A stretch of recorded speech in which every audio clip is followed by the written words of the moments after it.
First tonight, there is finally a plan to save the building that's been a part of Providence's skyline for a century. For almost a decade, the Superman building has stood empty, a tall, dark shape in the middle of the capital city's lights. Now, Rhode Island leaders have unveiled a proposal to revive it for the next century of its existence as a place to live, work, and shop. But it's going to take a lot of money to make that happen.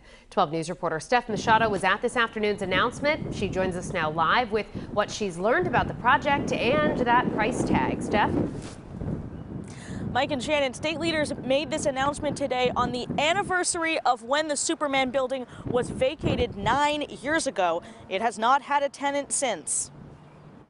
It's going to light up a building that has not been lit in almost a decade. In a few years, you might be able to live inside the 100-year-old industrial trust building known as the Superman building. Governor Dan McKee's administration negotiated the deal with private developer David Sweetser, who has owned the building since 2008. Negotiations went on for months, but Sweetser says the deal came together Sunday night. I get a call from Secretary Pryor, 10 o'clock on a Sunday night. He says, you know, David, I've been reviewing a few things, and I think we're going to be able to help you on this, but a couple of challenges on a couple of other things, and we're going to need some assistance from you on these points. Commerce Secretary Stephen Pryor says Sweetser was initially asking for much more than what the state is kicking in.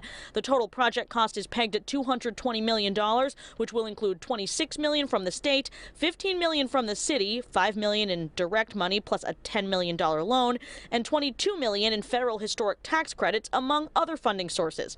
The plan for the building is to build 285 apartments, 20% of the units for low and middle income residents and the rest at market rate, plus some retail, event, and office space. Historic features will be preserved, including the bank hall on the first floor, which could potentially be accessible to the public. The glittering vault in the basement will also be repurposed, but no decision yet on how.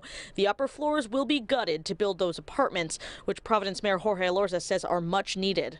We know that we are living through a housing crisis, and we need new units at every scale, at the high end, at the low end, and everywhere in between.